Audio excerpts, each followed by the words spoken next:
So we'll start with the thing. He's the best known for his magical paintbrush and watercolors. He has won awards both in India and abroad. He has been invited to demonstrate his art at the prestigious events in Italy, Turkey, Russia, UAE, and Taiwan. Currently, he is the secretary of the Art Society of India. Please welcome Vikrant Chitole. Thank you all the panelists for joining us. Thank you, Vikrant, for taking your time out. Thank you. Uh, yeah, so we will start this session now. Satendra is not here. Okay. First of all, Vikrant, we would like to know what shaped you as an artist, where it all began. Maybe your childhood, your history, maybe as a childhood, आपका क्या inspiration था, or what pushed you towards becoming an artist? या actually बचपन से ही था। मतलब जब से मैंने अल्फाबेट्स भी सीखे नहीं, तब से मैंने शेप्स ड्रॉ करना सीखा है। I still remember when I used to when my parents used to leave us in our home town, native place. तो पूरा विलेज है। तो हम लोग बचपन में गांव में जाते थे, तो मतलब मिट्टी में खेलते थे, पेड़ पे चढ़ते थे, तो पेड़ की टहनियाँ तोड़ के जमीन पे कुछ ड्रॉ करते थे। आई still remember my first drawing. मैं बहुत छोटा था, तब मुझे शायद ठीक से बोलना भी नहीं आता था। तो तब बचपन में ड्राई स्किन होती थी ना गांव में, तो मतलब तो स्किन बहुत ड्राई हो जाती थी। तो ड्राई स्किन पे हम लोग फिर वो जंगल में कांटे होते थे या फिर नाखून से स्किन के ऊपर हम लोग, मतलब मैं ऐसे कुछ ड्रॉ करता था। तो आई स्टिल रिमेम्बर मैंने कुछ सन टाइप ऐसे कुछ एक ड्राइंग बनाया था। तो तब से बस मतलब ड्राइंग ही कर रहा हूँ। फिर घर में भी वॉल के ऊपर कुछ भी डूडलिंग करते थे हम लोग। और मेरे पेरेंट्स ने कभी मुझे इसके बारे में कभी डांटा नहीं या कुछ बोला नहीं कि ये क्या कर रहा है। तो और मुझे काफ़ी सपोर्ट किया। मतलब आज तक मुझे, आज जिस लेवल पे हूँ उस पे आने के लिए, मतलब मेरा पैशन तो था ही, बट उसके साथ एक सपोर्ट भी होता है। अगर वो सपोर्ट हो तो फिर आप मेंटली फ्री होके आपकी क्रिएटिविटी और अच्छी तरह से यू कैन एक्सपोज। जनरली सब पेरेंट्स ऐसे बोलते हैं कि आर्टिस्ट बनना मतलब they don't think it as a professional career, या फिर उसमें से how do you make money और how do you create a livelihood through through your paintings और through your exhibitions and all. तो वहाँ पे प्रॉब्ली पेरेंटल सपोर्ट या फिर family support is a lot important. या और काफी दूसरे लोग थे वो डिस्करेज भी काफी करते थे, लेकिन पेरेंट्स का सपोर्ट मिलने की वजह से मैं काफी स्ट्रांग था। मुझे मतलब ये एक्सपीरियंस सबको ही आता होगा कि अपने अपनी कंट्री में आर्ट को इतना, आर्ट के बारे में इतना अवेयरनेस नहीं है, इसलिए आर्ट को कभी एक अच्छा स्थान दिया नहीं जाता है। मतलब मैं हमेशा हाँ, बोलता कि मैं ड्राइंग ही करूंगा, ड्राइंग ही करूंगा। तो मेरे एक अंकल थे, वो बोलते थे अरे ड्राइंग करके तू क्या करेगा। उन्होंने मुझे इतना एग्जैक्टली। एग्जाम्पल दिया था कि वो बोला था अरे वो तो रास्ते पे भिखारी चौक से साईं बाबा बनाते हैं, उनको कोई चवन्नी भी नहीं डालता। हाँ। इतना बुरा उन्होंने बोला था। बट मैं फिर गुस्सा आ गया मुझे। मैंने बोला अब इस बंदे को तो मैं करके दिखाऊंगा कि मैं क्या हूँ। मतलब जो भी अगर आपको डिस्करेज करता है तो वो सारी चीजें मुझे और मोटिवेट करती थी कि नहीं, यू शुड प्रूव योरसेल्फ। और एक मतलब एक हेल्दी कंपटीशन भी होता था उनके साथ, दोस्तों के साथ। तो उसकी वजह से फिर मतलब एक इंस्पिरेशन मिलता था और एक लेवल पे आने की हमेशा एक जिद रहती थी। तो तो बस आप उसको ये नेगेटिविटी को कैसे डील करते थे? मतलब there will be challenges and ये नेगेटिविटी आती रहती है, and then there is sometime may be downfall, या फिर माइंड का ये रहता है कि यहाँ पे यू स्टॉप समटाइम्स और यू फील पुश्ड बैक और समथिंग। तो वहाँ पे how do you deal with that? अभी उतार चढ़ाव तो सबके लाइफ में आते ही रहते हैं, और बचपन से तो अ, मैंने तो बहुत देखे हैं। सबके लाइफ में होता ही होगा, सबको अपनी अपनी अपना स्ट्रगल सबको बड़ा ही लगता है। लेकिन मैंने भी काफी स्ट्रगल किया है, लेकिन कभी उसके बारे में मतलब सोचा नहीं कि ये स्ट्रगल है। मतलब स्ट्रगल होता है ये वर्ड ही मुझे पता नहीं था। मुझे लगा था इट्स पार्ट ऑफ लाइफ। तो स्ट्रगल क्या है, मतलब इतनी बुरी बुरी चीजें देखी कि हमारे पास खुद का मकान भी नहीं था। फिर देन वी स्टार्टेड, मतलब जब हमने एक जमीन ली थी तो स्कूल में थे हम लोग। तो बचपन में मकान बनाते बनाते वो 10 बार टूट भी गया था। लेकिन वो मजा आता था उसमें, क्योंकि हर बार कुछ क्रिएट करने के लिए मिल रहा है, कि हर बार कुछ मतलब दीवार बांधने के लिए मिल रहा है, छप्पर डालने के लिए मिल रहा है, कुछ पेंट करने के लिए मिल रहा है, तो वो कभी सोचा नहीं, मतलब वैसे कभी लगा नहीं कि स्ट्रगल कभी किया, लेकिन अभी अभी ऐसा लगता है कि अरे यार उस टाइम हमने बहुत स्ट्रगल किया था। तो what has been your approach?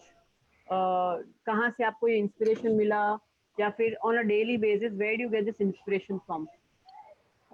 ज्यादातर I think you are doing more of this live जाके आप जो ऑन द स्पॉट पेंटिंग करते हो, so there is always some inspiration behind what you do. Yeah, mostly people knows about my landscape painting, but actually when I was in college, I used to like composition a lot. Every year I used to do lot of experiments. Means I still remember क्योंकि बचपन से ही बहुत drawing painting करना है, और बहुत मुश्किल से मुझे आर्ट कॉलेज में एडमिशन मिला। और जिस दिन मैंने आर्ट कॉलेज में कदम रखा, तब मैं पूरा छूट गया, मतलब पूरा छूट गया। मैंने बोला नहीं, अभी इसको तो पूरी तरह से वसूल करना है, इसको पूरी तरह से लूट लेना है। तो फिर मैं पागल के ऐसे, मतलब फाउंडेशन जो था मेरा फर्स्ट ईयर से मैं इतना काम करता था कि जो बाकी के मेरे फ्रेंड्स थे, स्टूडेंट्स थे, उनको मेरा काम देख के लगता था कि ये बंदे ने और भी कहीं पे शायद कुछ कोर्स करके आया है, क्योंकि मैं मेरा खुद की भी असाइनमेंट्स करता था और बाकी के लोगों की भी असाइनमेंट्स करके देता था।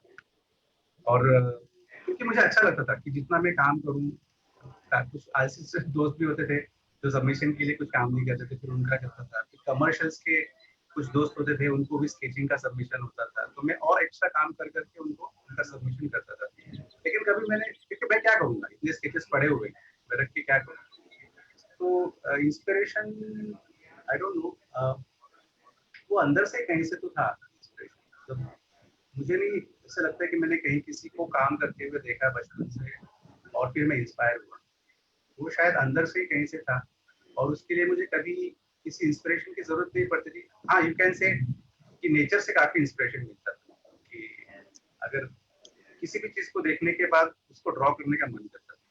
हर चीज में कुछ एक अलग फॉर्म, अलग शेप्स दिखाई देते थे। मतलब रास्ते पे भी अगर आप चलोगे तो कहीं पान खड़ी कोई थूक देता है, तो उसमें मैं कुछ फॉर्म्स ढूंढता था, या कभी चाय गिर गई है, या फिर कुछ भी।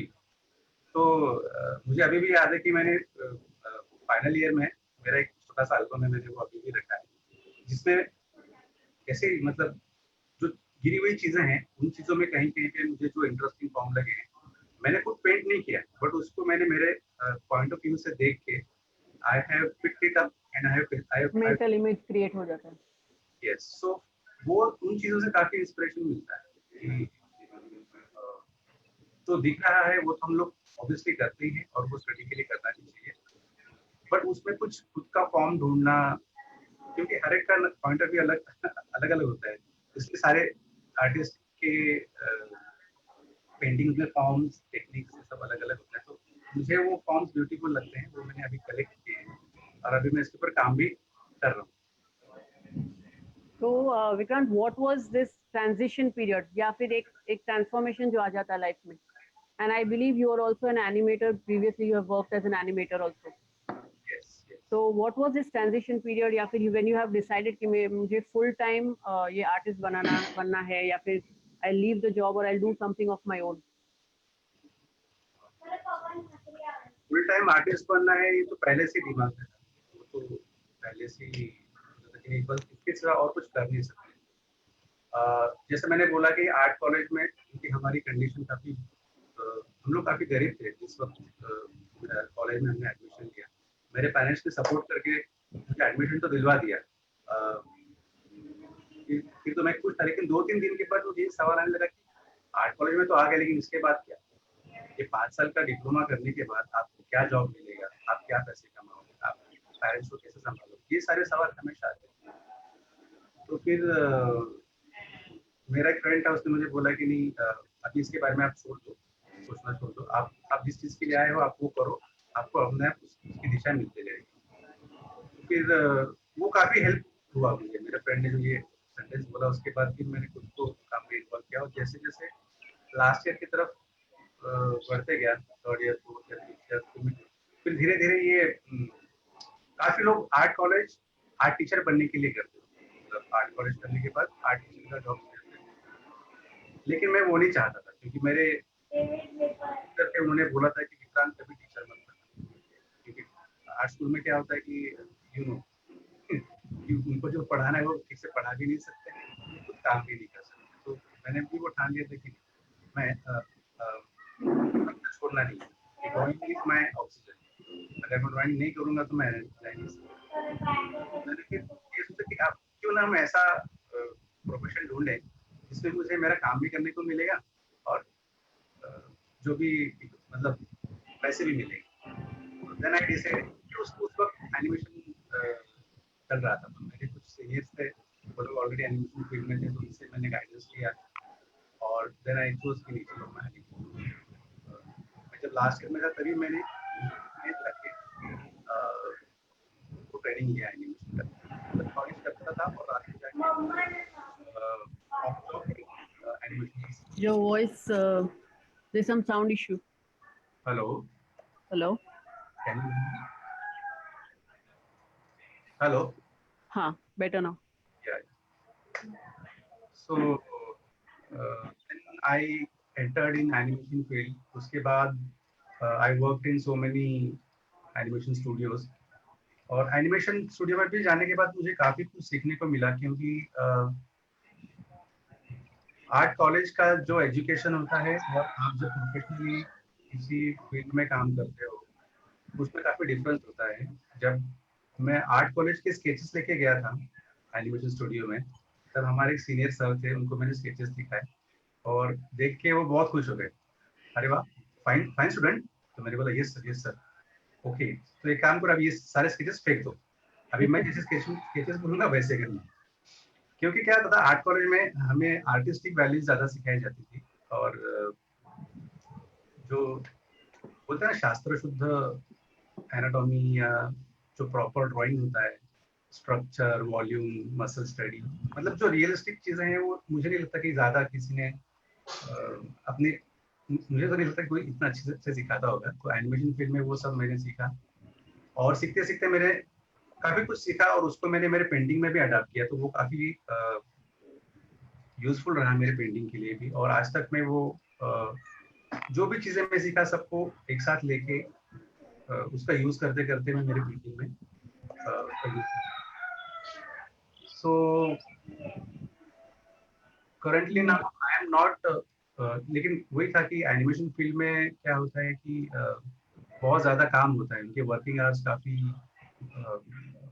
ज्यादा होते थे, तो दोनों चीजें बैलेंस करना, पेंटिंग और फिर ऑफिस का जो वर्क है, मतलब जिस प्रोजेक्ट पे आप काम कर रहे हो, तो वो काफी डिफिकल्ट होता था। फिर धीरे धीरे आए, मैंने फिर वो एनिमेशन स्टूडियो छोड़ दिया, मैंने स्टार्टेड डूइंग डांस।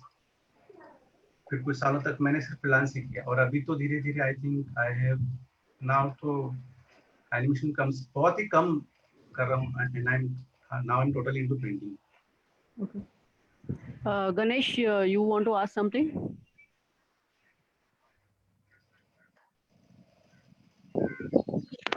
सर नमस्कार. सर तुमच्या पेंटिंगची स्पेशली लँडस्केप पेंटिंग मध्ये तुम्ही कोणत्या थॉट प्रोसेसला घेऊन काम करत असता? Exactly what is your thought process behind your paintings and how you work on that? सुरुवातीला काही वर्ष करायचं फक्त एवढं लक्ष होतं, पण ते लँडस्केप ऍक्च्युली काय आहे ते कोणी समजवलं नाही, पण ते कालांतराने करता करता करता विक्रांत, सॉरी फॉर इंटरप्शन, तुमचा जरा आवाज स्लो येतोय. Hello, just check with your sound. Is it audible Sona? थोड़ा ऐसा मतलब बैकग्राउंड में थोड़ा ये हो रहा है. नहीं, साउंड थोड़ा सा स्लो है, ये है वॉल्यूम लो है. Just say something. Yeah no, I think it's still there. Just a minute, I just low होतोय आवाज जाम.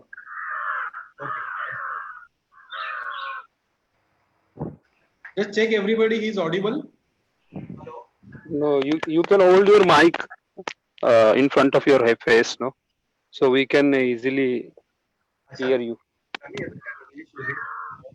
नाही विकाराचा आवाज कमी येतोय, ऐकायलाच येत नाही.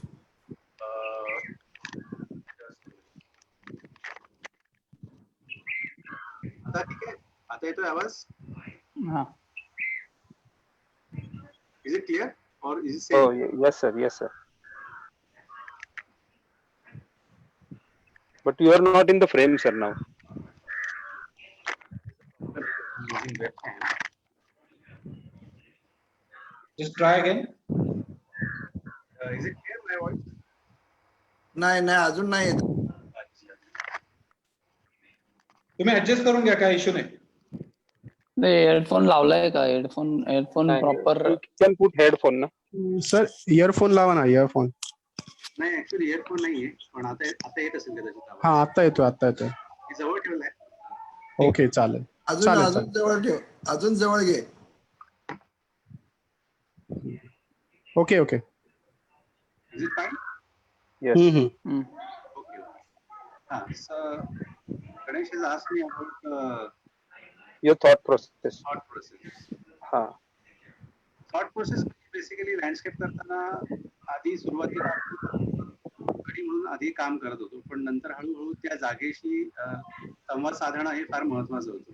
त्याच्यामुळे त्या जागेची एनर्जी व त्या जागेचा इतिहास काय आहे जाणून घेतो की आपण कुठल्या जागेवर चाललोय.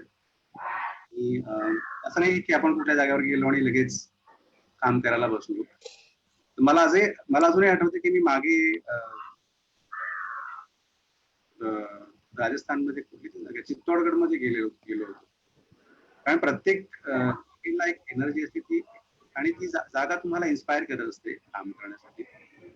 तर चित्तोडगडला काही जागा अशा होत्या की त्या फार सुंदर होत्या, आणि शेवटी मी एक कुठला तरी महाल होतं, ते फार असं ओसाड पडलेलं होतं. आणि युजली कसं असतं की त्या जागेचा फ्लेवर पूर्णपणे आणण्याचा मी प्रयत्न करतो. कारण पहिले पूर्ण फिरून घेतो मी प्रत्येक तिकडची जी वास्तू आहे, तिकडचे लोक कसे आहेत, तिकडचं वातावरण कसं आहे.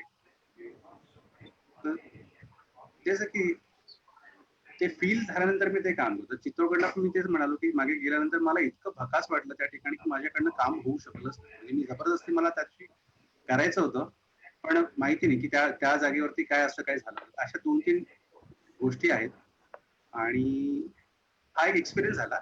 आणि आता त्याच्या व्यतिरिक्त हल्ली मी काय करतोय की मी स्वतःचे फॉर्म शोधतोय की मला कुठल्याही जागेवरती गेल्यावरती, जसं मी म्हणालो ना मगाशी, पण मी एक्झाम्पल दिलं होतं की जसे कुठल्याही गोष्टीला बघून किंवा कुठलेही सपोज रंग टाकले, त्या रंगातून तुम्हाला कुठला एखादा फॉर्म दिसतो. तर असे मी काही आता स्टडीज करतोय ड्रॉइंग. माझं काम मोस्टली फॉर्म बेस्ड आहे. आता मी तुम्हाला काही कामं दाखवेल, त्यात मी काही फॉर्मची स्टडी पण केलेली आहे. तर बेसिकली असा मी विचार करून काम करतो.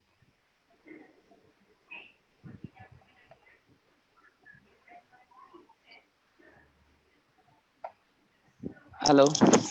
हॅलो.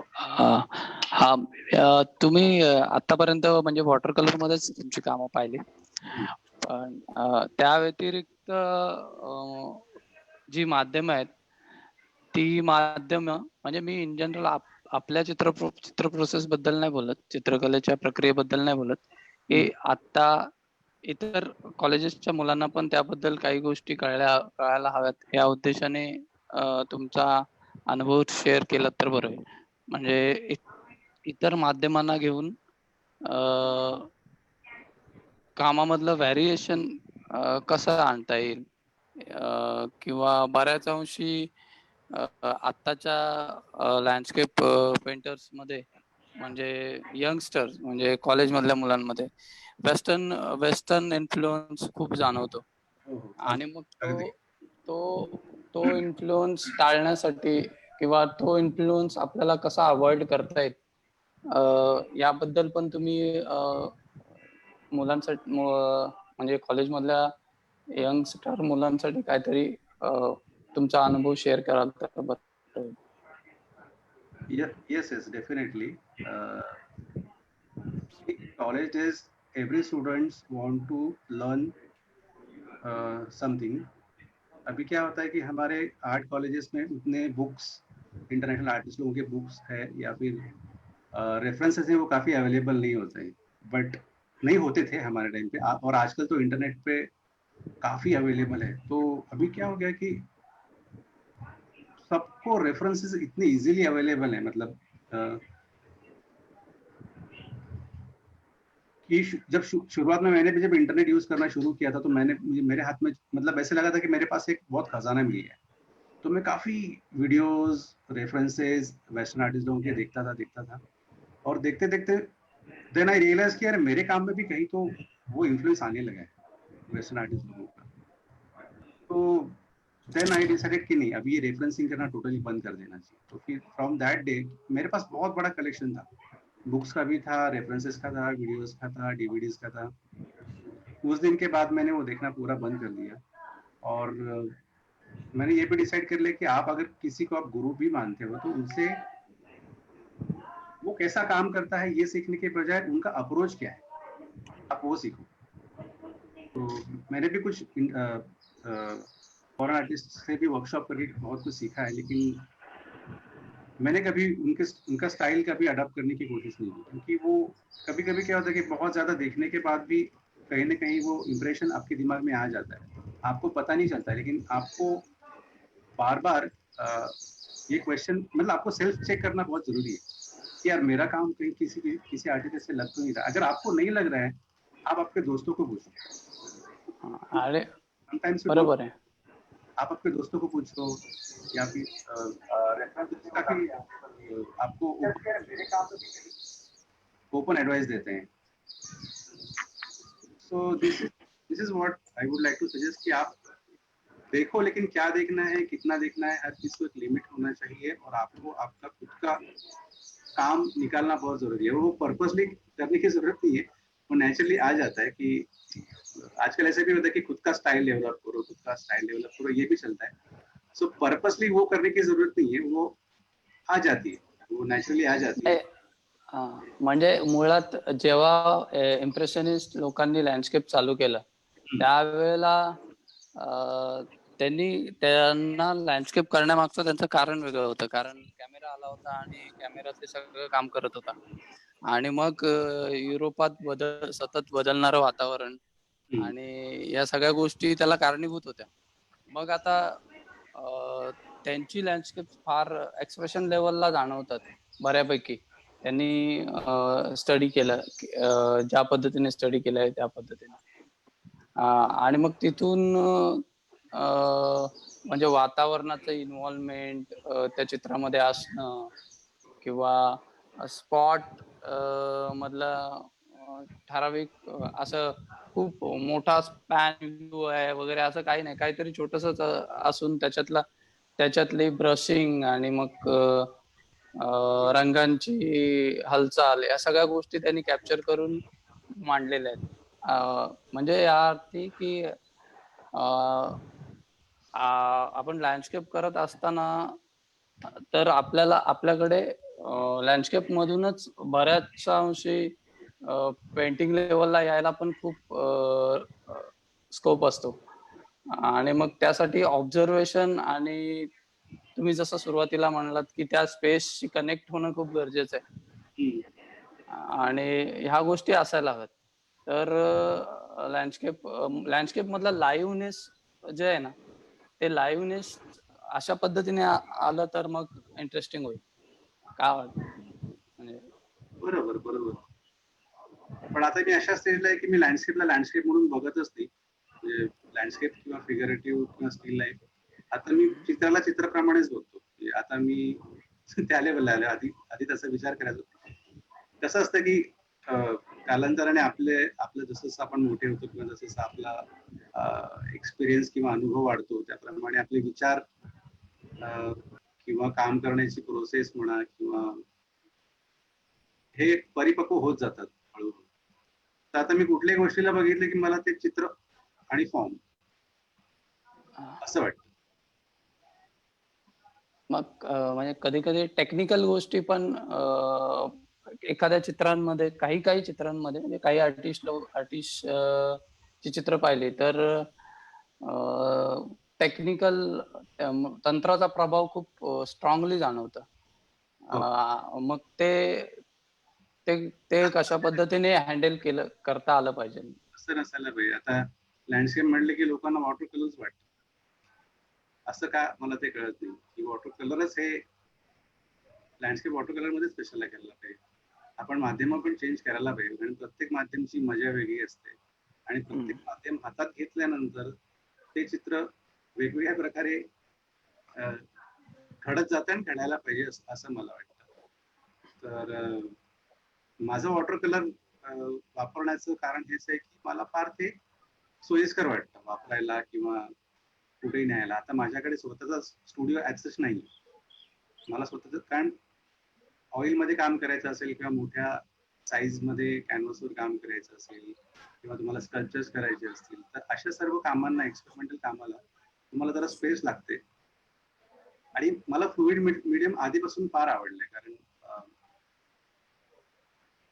कारण हा जो माध्यम आहे हा एकच असा माध्यम असावा की जो स्वतःहून परफॉर्म करतो काहीतरी. म्हणजे ऑइल मध्ये एखादं पॅच लावलं की तो पॅच तिथेच राहतो, पण वॉटर कलर मध्ये किंवा कुठलाही फ्लुइड, इंक म्हणा किंवा कुठल्याही फ्लुइड मीडियम मध्ये जर तुम्ही रंग ओतले तर ते स्वतःहून कुठेतरी परफॉर्म करत असतात, जात असतात.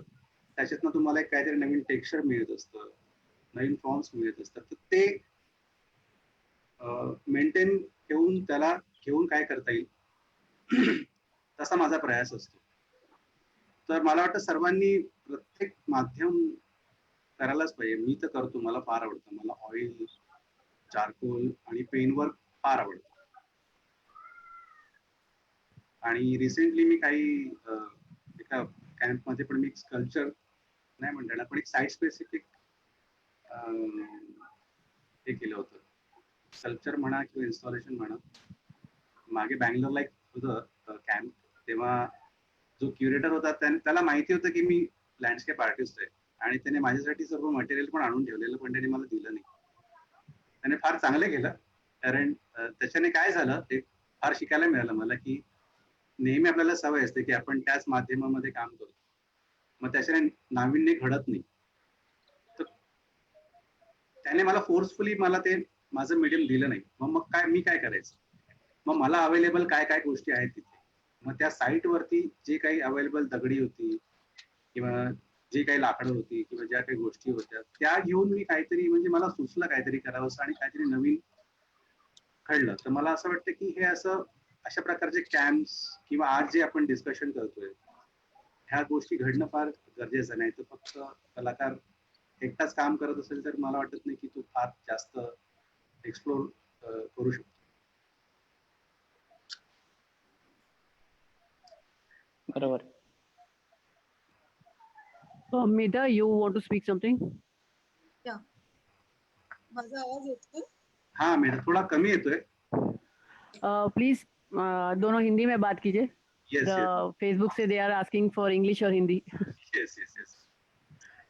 So watercolor is very sensitive medium. So Vikrant, paper quality, mediums की क्वालिटी पेंटिंग करते वक्त कितनी मैटर करती है, और कॉलेज स्टूडेंट्स को इस बारे में आप कुछ बता सकते हैं तो प्लीज. या डेफिनेटली. ये सवाल हमेशा लोग पूछते ही हैं, हमेशा मीडियम के मटेरियल के बारे में. लाइक यू आस्क कि हाउ इम्पोर्टेंट इज मटेरियल और पेपर काइंड ऑफ थिंग. सो काफी लोग यही सवाल पूछते हैं कि सर आप कौन सा पेपर यूज कर रहे हैं, आप कौन से ब्रांड का कलर यूज कर रहे हैं, कौन से ब्रांड के ब्रशेस आप यूज कर रहे हैं. लेकिन वो मायने नहीं रखता है मेरे ख्याल से. मतलब अगर कोई मुझे पूछेगा कि Vikrant what is your favourite paper, so I don't think I will be able to tell कि no this is my favourite paper और this is my favourite colour. If you look at my paint box, you can find all kind of brands in that thing. Papers भी मेरे पास अब अलग अलग हैं. तो ऐसा कुछ नहीं है, जैसे बोलते हैं ना कि जैसा आपका पिच है उस पिच के ऊपर आपको क्या बोलते हैं, आपको स्कोर करते आना चाहिए. तो हर एक पेपर का या हर एक सरफेस का, हर एक मीडियम का एक अलग अलग मजा है और अलग अलग जैसे पेपर्स में भी जैसे बोला, जैसे वाटर कलर हम कोई बोलते हैं कि आप कैनवास पे नहीं कर सकते, लेकिन यू शुड ट्राई इट कि आप करके देखो, क्योंकि canvas is a surface for oil colour, या फिर कोई भी और सरफेस पे आप करके देखो, तो फिर इवन पेपर में भी बहुत सारे वैरायटी होती है, जैसे कुछ 100% कॉटन होता है, कुछ 50% कॉटन होता है, कुछ स्मूथ पेपर्स होते हैं। तो most of the water colour they are very particular about their paper, क्योंकि उनको एक पर्टिकुलर स्टाइल में ही काम करना पसंद है, मतलब स्पेशली जो रियलिस्टिक काम करते हैं, क्योंकि उसके लिए वो एक 100% कॉटन और एक अच्छे क्वालिटी के कलर और एक अच्छे कलर क्वालिटी का पेपर, ये सब यूज करना पड़ता है। लेकिन मैं वो पसंद नहीं करता हूँ, हमेशा मैं हर बार चेंज करता रहता हूँ मेरा पेपर, ताकि मुझे हर पेपर पे कुछ अलग टेक्सचर या अलग फीलिंग मिले। तो हर बार अगर आप मेरी पेंटिंग्स पे देखोगे, भले मेरे आप लैंडस्केप भी ले लो, तो भी लैंडस्केप में भी आपको अलग अलग इफेक्ट्स या अलग अलग स्टाइल में आपको काम दिखाई देगा। सो आई डोंट थिंक कि मटेरियल इतना इम्पोर्टेंट मतलब है, वो एक एक्सपीरियंस के बाद आपको ही पता चलेगा कि नहीं this is suitable for me, मतलब मजा मजा आना चाहिए, सुटेबल नहीं बोलूंगा मैं, लेकिन अपना अपना एक टेस्ट होता है ना हर एक बंदे का, कि मुझे क्लासिकल गाना ही पसंद है, या मुझे ये मेरा फेवरेट सिंगर है, या ये मेरा फेवरेट म्यूजिशियन है। वैसे मटेरियल के बारे में भी एक थोड़ा बहुत हो जाता है, बट मेरा वैसा कुछ नहीं है। Is it fine Medha? No, your unmute your mic. Yeah. Thank you. Thank you.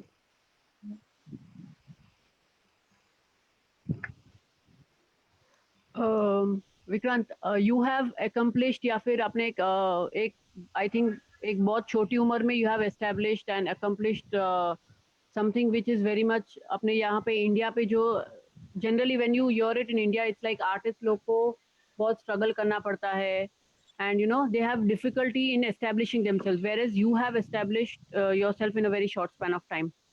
तो उसके बारे में what you have to say and maybe something to guide or something. मुझे नहीं लगता है कि मैं एस्टेब्लिश हूँ, और मुझे वो फीलिंग अभी तक आया नहीं है, और मैंने कभी सोचा भी नहीं था कि कभी मतलब लोग मुझे इतना फॉलो करेंगे, या पीपल फॉलो मी। जब मैं देखता हूँ तो मुझे खुद को थोड़ा सरप्राइज होता है कि अरे यार, मतलब कुछ तो है कि इतने लोग आपको फॉलो कर रहे हैं। लेकिन मैंने कभी सोचा नहीं था, मैं बस यही बोलूंगा कि बस आप काम करते जाओ और शेयर करो एक दूसरे के साथ, तो शेयर करते करते अपने आप लोगों को पता चलता है, मतलब क्या बोलते, काम बोलता है। आपने नहीं बोलना चाहिए, लेकिन आपका जैसे आपने बोला कि यू आर एस्टेब्लिश, तो मुझे ये सुन के काफी अच्छा लगा, बट मैंने कभी ऐसे सोचा नहीं था कि मैंने मतलब पर्पसली मैं ऐसा एस्टेब्लिश कर पाऊंगा या करना है, सब कुछ नहीं है। तो बस ऑनेस्टली काम करना बहुत जरूरी है। और मुझे अभी एट अ एज जहाँ पे पहले डिजिटल मीडिया नहीं था, या now people can promote themselves through social media, when you have started probably that time ये social media का ये craze नहीं था, so how did you try and reach out your work to people?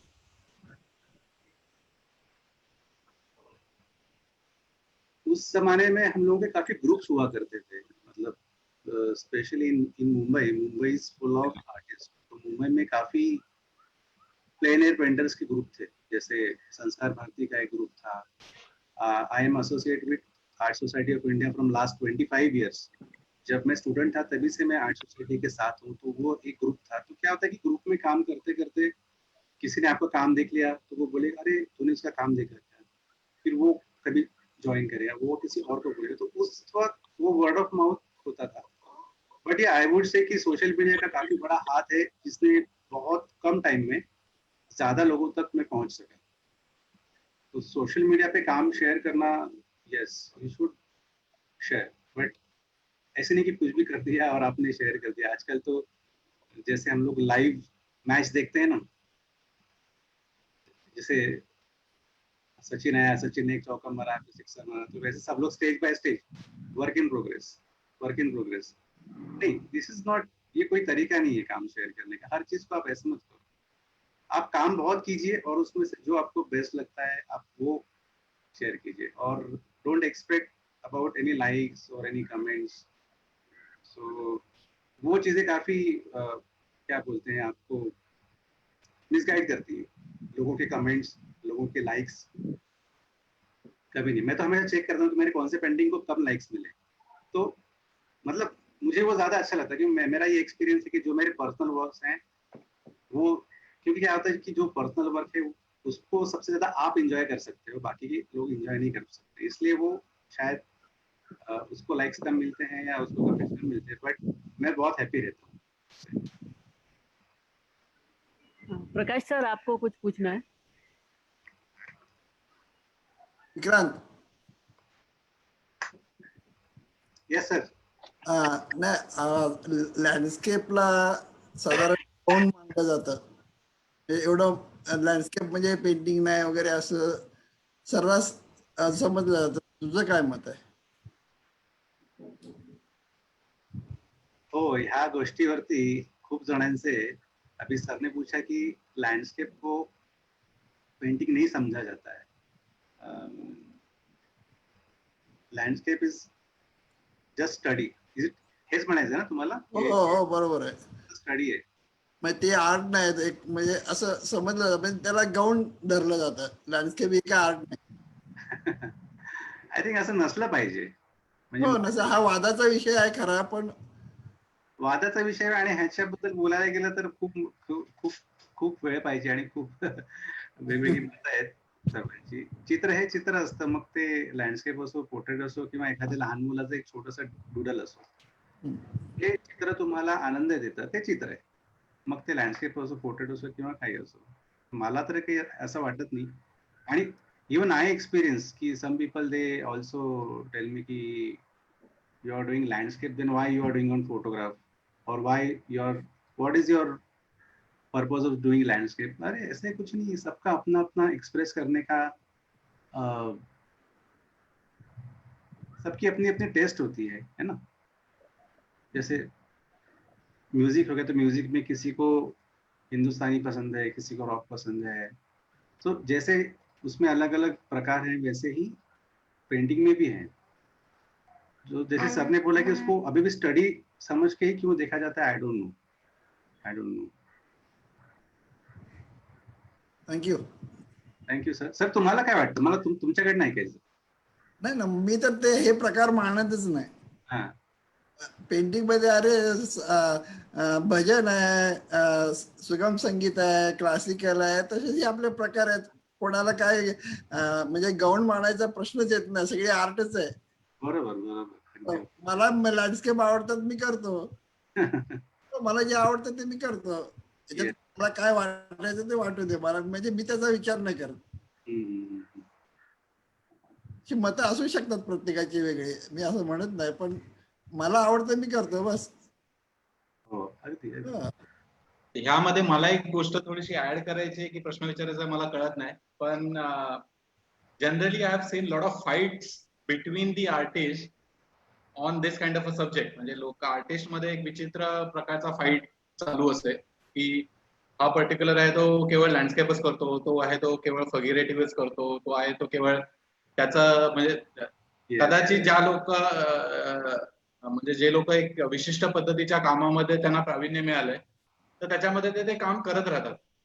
आणि मग एकमेकांमध्ये जेव्हा म्हणजे जे काही आर्टिस्ट ग्रुप्स बनलेले असतात त्या ग्रुप्समध्ये एका ग्रुपची दुसऱ्या ग्रुपकडे अवेलना होणं वगैरे असे सगळे प्रकार चालू असतात. सो आई फील जैसा जिस तरीके से अभी तुम दोनों ने भी ये सब्जेक्ट को बताया है कि एनी आर्टिस्ट जो भी अपना अपना काम कर रहा है वो अपने काम को जिस तरीके से प्रेजेंट करना चाह रहा है तो उसको हर आर्टिस्ट को उसको अप्रिशिएट करना चाहिए, ना कि उसको कुछ अलग नजरिए से देखना चाहिए. क्योंकि हर एक जन अपने अपने को अपने अपने तरीके से एक्सप्रेस करने की कोशिश कर रहा है. वो कोशिश करने के लिए उस माध्यम का उपयोग कर रहा है जिसमें उसको प्रावीण्यता मिली है, जिसमें वो एक सर्टन लेवल तक अच्छा काम कर पाया तो वो उसमें अच्छे से एक्सप्रेस कर पाएगा. सो वो बेसिकली ये अपने आर्टिस्ट लोगों में ही वो गुण को कम कर देना चाहिए कि एक दूसरे का मतलब जो उसको अवहेलना बोलते हैं या फिर उसको एक दूसरे का डीमोरलाइज जो करने का चीज होता है, वो आर्टिस्ट को अवॉइड करना चाहिए. This is what I feel, because I come from the very different background. I am still into commercial art and fine art का जो सर्कल है वहां पे अभी पिछले 2-3 सालों में ही मैंने थोड़ा बहुत पेनिट्रेट किया है और बहुत सारे लोगों के साथ रिएक्शन बात कर रहा हूँ, कुछ कोशिश कर रहा हूँ बात करने की. तब मुझे ये चीज बहुत समझ में आई कि आर्टिस्ट लोगों का एक दूसरे की तरफ देखने का जो नजरिया है वो थोड़ा चेंज होना बहुत जरूरी है. करेक्ट. क्योंकि अगर वही नहीं करेंगे तो आर्टिस्ट एक दूसरे को सपोर्ट नहीं कर पाएगा एंड देन डीमोरलाइज होना और फिर वो उसमें अच्छा काम नहीं निकलना, ये चीजें होती रहेंगी. Correct. Also, I feel there is a certain attitude या फिर a way of thinking or ego. I don't know what is it, but I feel that is what अभी when we are interacting with so many artists all around, we see this कि there is some gap in between. मतलब where all are artists, सब लोग they are all doing the similar work, भले genre और ये सब अलग अलग है, but then again there is something which is coming in the way. Yeah, that is very correct. Very correct. I can give you one example because see, when I was in art college, हमारे class में काफी students थे. अभी college खत्म होने के बाद सब लोगों ने अपना अपना रास्ता था वो चुन लिया. कोई रियलिस्टिक कर रहा है, कोई मॉडर्न कर रहा है, कोई स्कल्पचर कर रहा है, कोई आर्ट टीचर बन गया. लेकिन जब तक हम लोग कॉलेज में थे तब तक हम लोग दोस्त थे. लेकिन अभी एक बंदा है जो अभी कंटेम्पररी कर रहा है, एक बंदा है वो रियलिस्टिक कर रहा है, तो वो अभी दोस्त नहीं रहे. मतलब उन्होंने खुद को एक दूसरे को, मतलब जब वो प्रोफेशनल बन जाते हैं तब एक अलग से दीवार बन जाती है. तो वो नहीं होना चाहिए, मुझे ऐसा लगता है. ठीक है ना, आप अप्रिशिएट करो, कोई रियलिस्टिक करे ये करे, वो कोई गलत काम नहीं कर रहा है. They are doing their own job, they are having fun, they are enjoying it. You should accept it. Yes.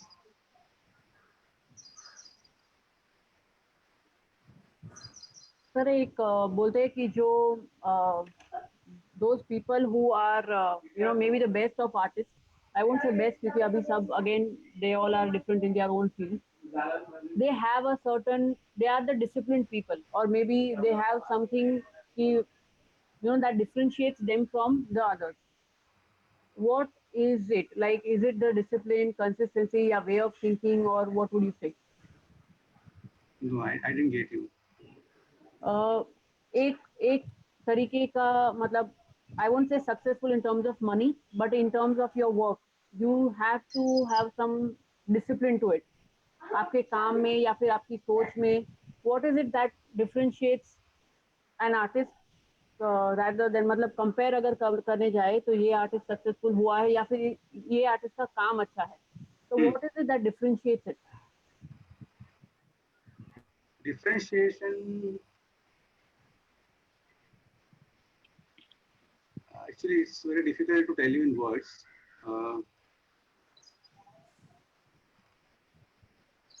मतलब ये what you are saying वो करेक्ट है कि आपका खुद की इंडिविजुअलिटी काम में होनी चाहिए. और बट कुछ है, मतलब जैसे there are lots of artist working nowadays और प्रोबेबली पहले से, बट कोई आर्टिस्ट है जिसका काम हमें बहुत ही पसंद आ रहा है, ठीक है, and when you actually meet that person then you come to know that there is something different उन लोग की सोच में या फिर उनके काम में. many artists, there are so many. Yeah, so what might be helping them to reach there, or what do you think should be, at least from your point of view, कि वहां तक ये मतलब एक लेवल पहुंचते हैं तो अपने पास ये कंसिस्टेंसी होना चाहिए या फिर डिसिप्लिन होना चाहिए? What is it?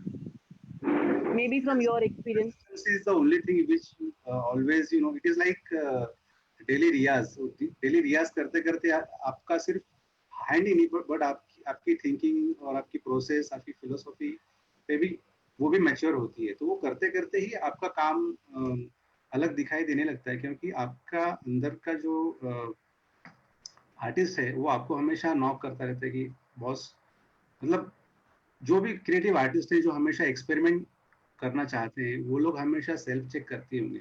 M I right Yogesh? Satyan? Yes. आप लोग सही. करते होंगे चेक, तो हाँ. वो हमेशा चेक करना बहुत जरूरी है. तो वैसे ही आपका काम अलग होता है, लेकिन कभी कभी ऐसे भी होता है कि कुछ दो आर्टिस्ट या सेम थॉट वाले आर्टिस्ट लोगों की थिंकिंग सेम होती है, वो दोनों एक दूसरे को जानते भी नहीं है, फिर भी कभी कभी क्या हो जाता है कि दोनों के वर्क सेम दिखाई देने लगते हैं। हालांकि दोनों इंडिविजुअल हैं, बट दोनों की थॉट प्रोसेस और टेस्ट सेम होने की वजह से वहाँ पे फिर थोड़ा सा सिमिलरिटी कभी कभी आ जाता है। और ऐसे बहुत सारे आर्टिस्ट हैं, जैसे जो सिटीज के बाहर के जो आर्टिस्ट हैं, जैसे लास्ट टाइम भी मैंने एक चेन्नई के आर्टिस्ट हैं, बाला करके थे, उनका काम देख के तुम्हें पागल हो गया था, मतलब अमेजिंग वर्क। अभी उनका नाम मुझे याद नहीं है, बट ऐसे बहुत सारे आर्टिस्ट हैं जिनका काम अमेजिंग है और जिनको कोई पूछता ही नहीं। तो जब भी मुझे पॉसिबल होता है तो मैं उनके नाम, मतलब गैलरीज को हो या कोई कैंप्स कर रहा है तो उनको मैं उनके नाम फॉरवर्ड करता रहता हूँ, लेकिन पता नहीं फिर भी उनको वो चांस नहीं मिल रहा है। तो आई डोंट नो इसको कैसे हम लोग टैकल कर सकते हैं, बट यही है कि जो जिसको पसंद है वो लोग, मतलब जिसको पता है कि this artist is genuinely nice, so we should try to help them, support करते रहना चाहिए।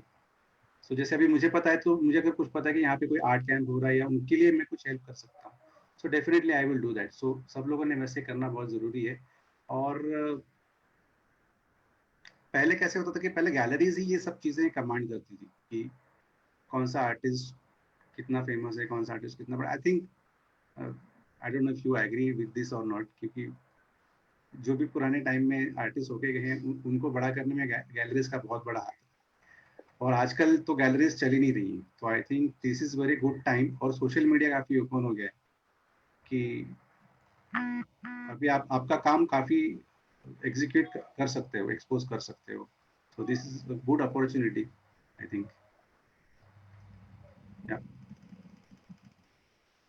Meda, you have a question?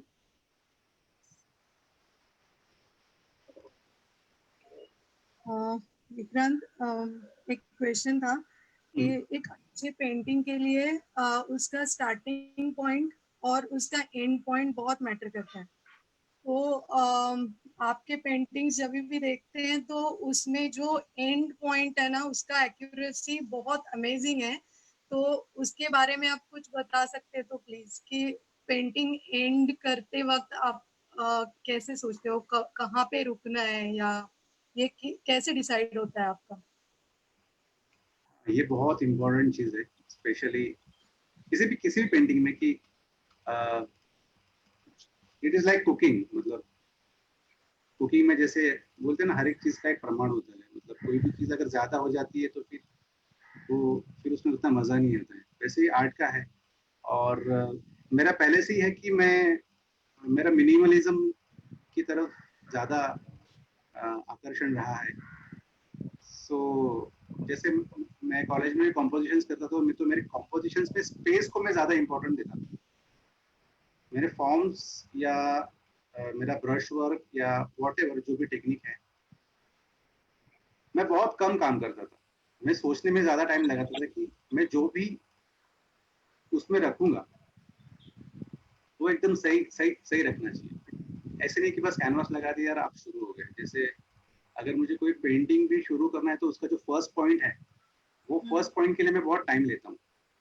मतलब कोई भी काम करना है तो मैंने अगर कैनवास लगा दिया है, कलर है, तो सब कुछ रेडी है, लेकिन वो जो फर्स्ट स्ट्रोक है मैं ऐसे नहीं लगाता हूँ।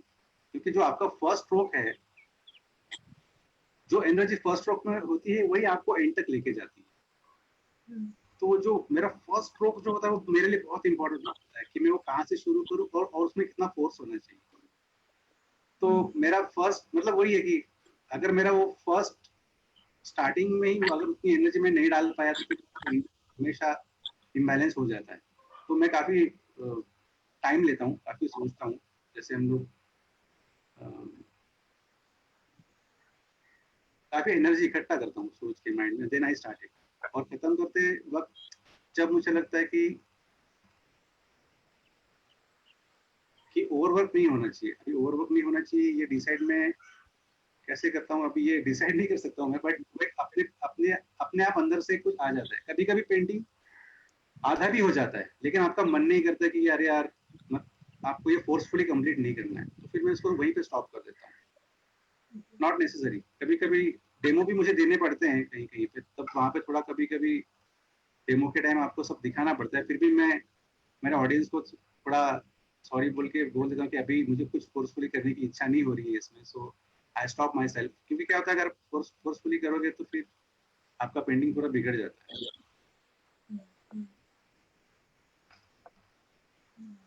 Ganesh, there is one question जो भूषण पूछ रहा है. Can you just check that? I've written in the chat.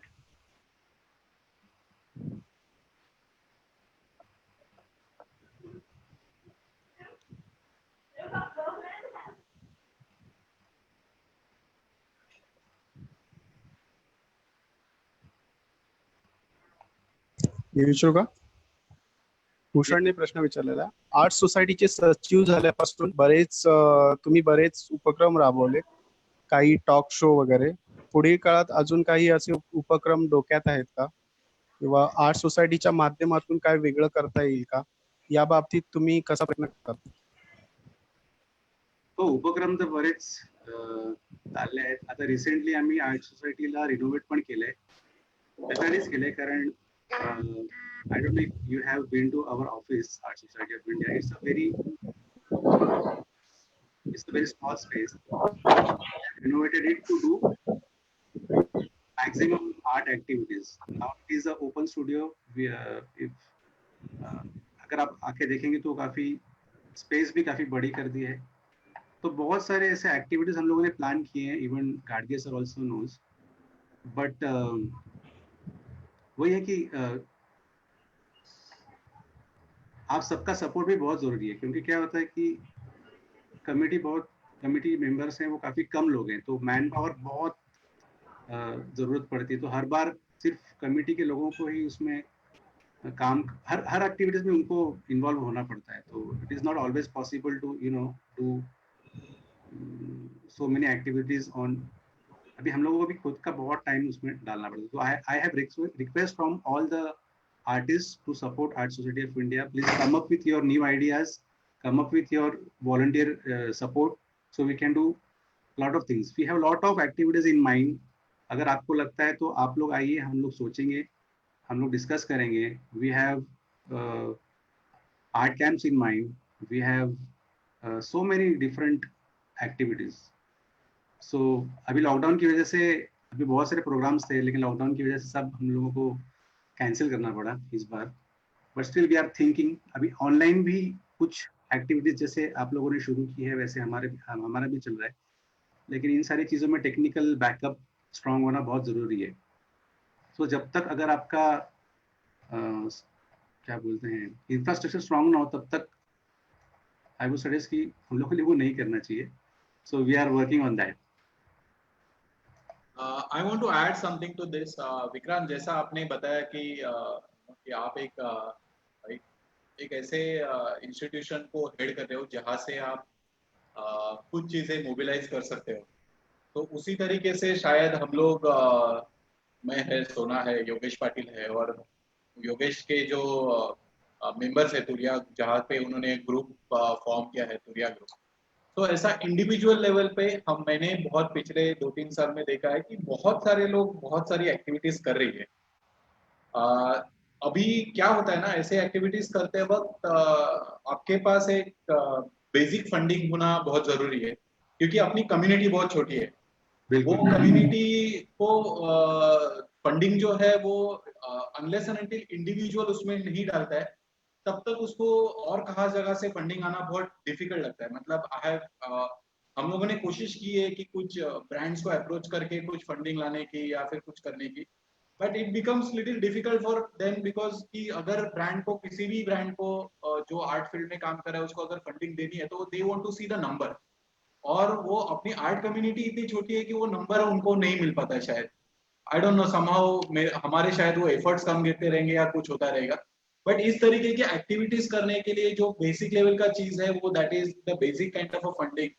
उसके लिए मतलब you being in that area जहाँ पे you can probably talk to few government authorities कि जहाँ से इस तरीके की फंडिंग मिले, कि उससे चीजें मोबिलाइज हो जाएंगी और हम लोग कुछ ज्यादा एक्टिविटीज कर पाएंगे.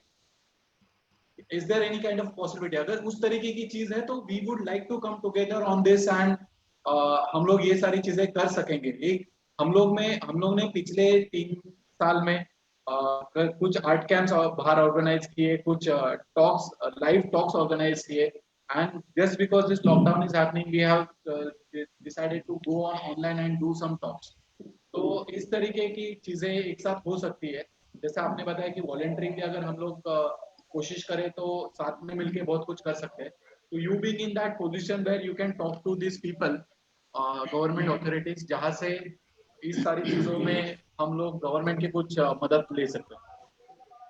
हाँ, अभी इसके बारे में 2 चीजें आपको मैं बताता हूँ कि फर्स्ट तो जैसे आपने बोला कि आर्टिस्ट कम्युनिटी बहुत छोटी है और आर्टिस्ट कम्युनिटी को अगर फंडिंग जमा करना है तो उनके नंबर्स काफी कम है। तो I am totally disagree with this. Artist community is very big, बहुत बड़ी कम्युनिटी है। प्रॉब्लम यही है कि आर्टिस्ट कम्युनिटी एक साथ नहीं है, they are not united, that is the main problem. क्योंकि फंडिंग का प्रॉब्लम हमेशा आर्ट फील्ड को ही क्यों आता है, आर्ट फील्ड में भी सिर्फ पेंटिंग को ही क्यों आता है ना। जैसे स्पोर्ट्स में आप देखोगे cricket is a rich sport, बाकी फुटबॉल हॉकी ये सारे गरीब है। तो वैसे आर्ट में भी क्या हो गया कि डांस हो गया या एक्टिंग हो गया, इन सारे क्षेत्रों में काफी फंडिंग मिलता है क्योंकि वो लोगों को दिखाई देता है, बड़े बड़े स्टेज शोज होते हैं, मूवीज होती है। तो वैसे पेंटिंग को वैसे देखा ही नहीं जाता है। आई don't know why. I think मुझे लगता है कि इसमें और भी हम लोग कुछ कर सकते हैं। मतलब क्यों ना, जैसे रियलिटी शो डांस के होते हैं वैसे रियलिटी शो पेंटिंग्स के क्यों नहीं होते। मुझे लगता है कि अपनी आर्टिस्ट कम्युनिटी है वो खुद पेंटिंग के फील्ड को अपने बड़े कैनवास पे या बड़े स्टेज पे लाने की कोशिश नहीं कर रही है, वो होना चाहिए। और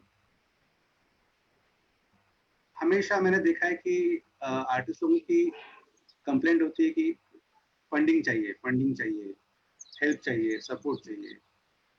तो इस बातें हम लोग करते हैं, तो गवर्नमेंट ने क्यों सपोर्ट करना चाहिए? आप खुद क्यों नहीं सपोर्ट करते हो? अभी जैसे मैं बोलूंगा,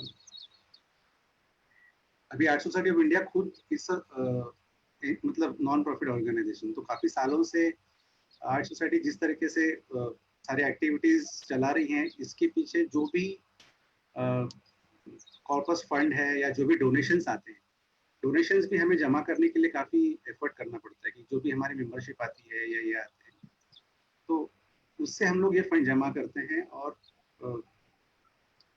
गवर्नमेंट को तो हम लोग सपोर्ट मांग सकते हैं, लेकिन उसके पीछे बहुत, that is not that easy. आज तक जो भी ऑर्गेनाइजेशन के लोग या कमेटी वाले हैं वो हमेशा वो इसी गवर्नमेंट के सपोर्ट के का ही एक्सपेक्टेशन करते हैं, लेकिन मुझे लगता है कि उसकी अभी जरूरत नहीं है। क्योंकि आर्टिस्ट ने आर्टिस्ट कम्युनिटी को आगे बढ़ाना चाहिए, आर्टिस्ट लोगों ने अपनी कम्युनिटी को सपोर्ट करना चाहिए, तो अपनी कम्युनिटी ग्रो होगी। जैसे अभी कोविड-19 का अपना जो चल रहा है, इसके पहले भी हमने देखा होगा कि मॉनसून में भी कुछ डिजास्टर हुआ था, उसके पहले भी कुछ डिजास्टर्स हुए थे। तो हर बार जो भी डिजास्टर आता है तो इसकी सारी रिस्पॉन्सिबिलिटी आर्ट फील्ड पे आती है कि चलो चैरिटी शो करते हैं, चलो आर्टिस्ट विक्रांत तू एक पेंटिंग दे, मेधा तुम एक पेंटिंग दो, तुम एक पेंटिंग दो। सब आर्टिस्ट दिल खोल के पेंटिंग देते हैं, चैरिटी शो होता है, सब बिक जाता है, आर्टिस्ट को कुछ भी पैसा नहीं मिलता है। तो ये पूरी चैरिटी चली जाती है वहां पे। इट्स अ गुड थिंग, होना चाहिए। बट आर्टिस्ट की हालत आप सबको पता है सालों से, और अभी तो करंट सिचुएशन में मुझे नहीं लगता कि अगले 4-5 साल तक, मतलब पहले से आर्टिस्ट फील्ड में इकोनॉमिकली मार्केट पूरा ही क्रैश है और अभी तो नहीं होगा।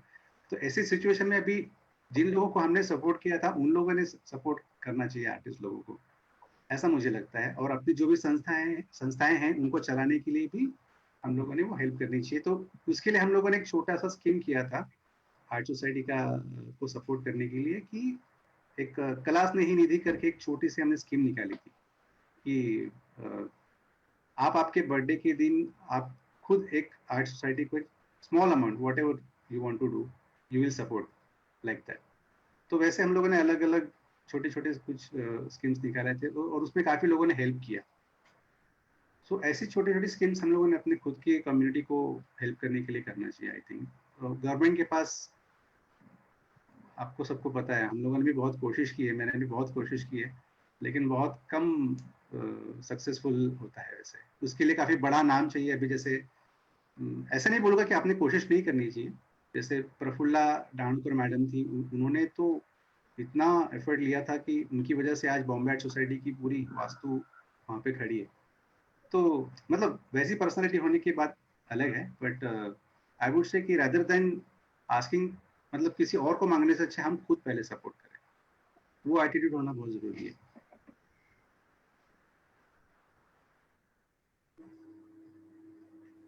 There's a question on Facebook. Yeah. How to involve for art camps? Is there any particular platform? No, there is no any particular platform for that. You just need to, you know, be active on social media. That's it. You can find so many links online, everything, and just be in touch with artist groups. There are different artist groups, so you'll get to know all these different opportunities. Yeah. Vikrant, how do you feel has art evolved throughout these years? Art has evolved. It is a continuous process.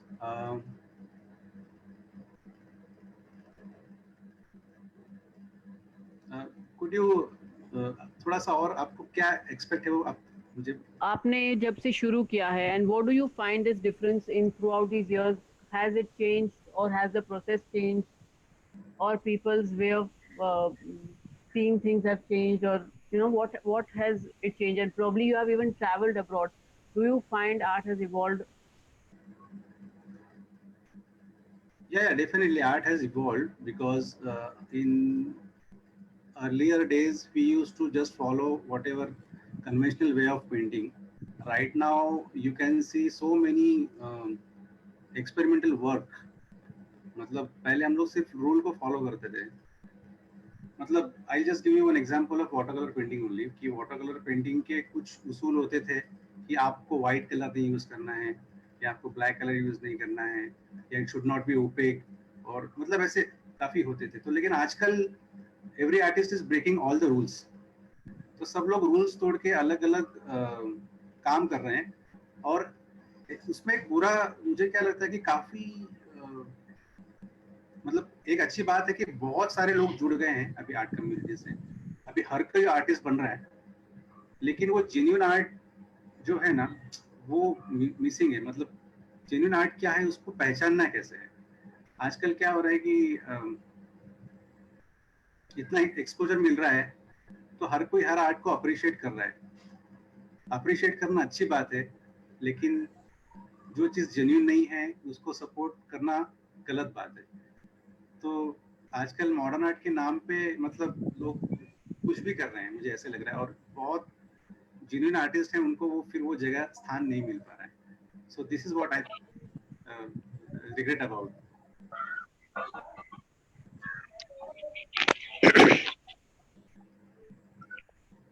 One more question from Facebook itself. Yeah. Elaborate on artist block and how to overcome the same. Probably ये COVID-19 का block रहेगा। या but मैं मुझे जब भी मैं इसको बहुत अच्छा मानता हूँ एक्चुअली। आर्टिस्ट ब्लॉक आना बहुत जरूरी बात है, बिकॉज एक कमर्शियल ब्रेक तो बनता है, हर चीज में कमर्शियल ब्रेक बनता है। मतलब जैसे कोई तूफान आने से पहले एक शांति रहती है ना, वो बहुत जरूरी होती है। एनर्जी बाहर निकालने के लिए एनर्जी पहले। एनीवेज ब्लॉक तो होता है कि कभी कभी ऐसा लगता है कि आपके पास टाइम है, आपके पास मटेरियल है, आपके पास सब कुछ है और आपको कुछ सूझ नहीं रहा है। कभी कभी तो ऐसा लगता है कि अरे यार मैं आर्टिस्ट हूँ कि नहीं भी। कभी कभी इतना बुरा लगता है, और वो टाइम इतना मतलब अंदर से आर्टिस्ट को इतना हर्ट करता है। बट वो इसलिए होता है क्योंकि आर्टिस्ट काफी सेंसिटिव होता है। अभी जैसे कोविड-19 की सिचुएशन में आपके पास सब कुछ है, टाइम है। मतलब मेरा भी खुद का अभी सेम हालत है कि मेरे पास सब कुछ है। मैं सोचता था कि मुझे अगर महीना मिल जाए या 2 महीना मिल जाएगा तो मैं ऐसा करूंगा वैसा करूंगा, लेकिन वो उतना नहीं हो पा रहा है, दो I am trying it, but वही होता है कि कहीं ना कहीं अनकॉन्शियसली सबकॉन्शियसली माइंड में कुछ चीजें होती है जो आपको टच करती है, तो वैसे होता है इसलिए। और अगर आपको ब्लॉग आता है तो आप ज्यादा सोचिए मत, आप थोड़ा कुछ पढ़िए या कुछ देखिए इंस्पिरेशन लेने के लिए, बट मुझे लगता है कि कुछ नहीं करना चाहिए, शांति से जो टाइम जा रहा है उसको महसूस कीजिए, वो कहीं ना कहीं अपने आप उसको ये मिलेगा ही, रास्ता मिलेगा बाहर निकलने के लिए। So don't worry about it, and I will say कि it is a very good thing कि आपको आप ब्लॉग मतलब वो आर्टिस्ट ब्लॉग आ रहा है, it's a good sign of a good artist. Sir तुमचं काय म्हणणं आहे?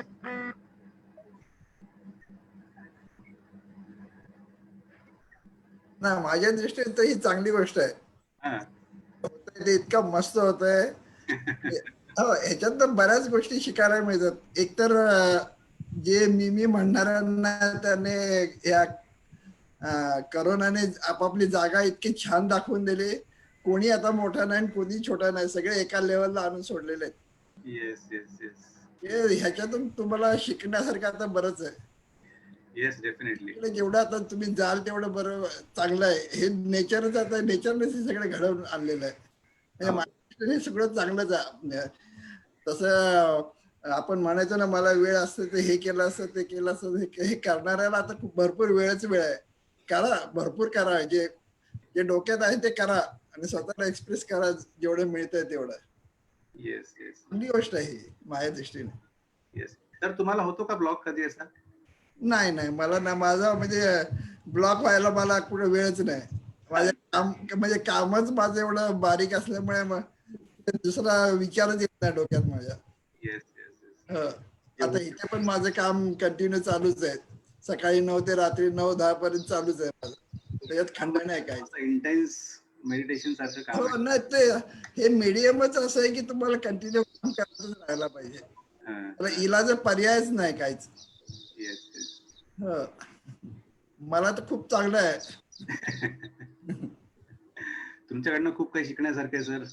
नाही असं शिकण्यासारखं काय नाही, तुमचं कामच तुम्हाला तुमचं ऐकूनच आम्हाला बरंच इन्स्पिरेशन मिळतं. चांगली गोष्ट आहे. येस सर, कोविड के बाद आपके घर में हम लोग एक ग्रुप गैदरिंग रखेंगे. अरे जरूर जरूर, लाइव सेशन. जरूर जरूर. नहीं, मेरे वाइफ अच्छा खाना पकाती है, अब जरूर आइए. अरे फिर तो जरूर आएंगे. अगर फेसबुक में देखेंगे तो कल्पना खड़गे की इसमें सब रेसिपी हर रोज मजे चल रहे हैं. Sir is promoting art of cooking also. Yes. I think Sona, Mega have one question. We'll take that question. After that, if Vikrant want to showcase some of his work, so we'll showcase that work, and probably if we can take 1 or 2 questions. It's already 1 hour 15 minutes. ठीक है. So Mega, go ahead. Vikrant, आप art field में socially बहुत active माने जाते हैं, तो एक अर्बन स्केचर्स ग्रुप से भी आप एसोसिएटेड है, तो आप अर्बन स्केचर्स ग्रुप के बारे में कुछ बता सकते हैं तो प्लीज व्यूअर्स को बता दीजिए. Yeah, definitely. Urban Sketcher is one of the most favorite group, because I would say it is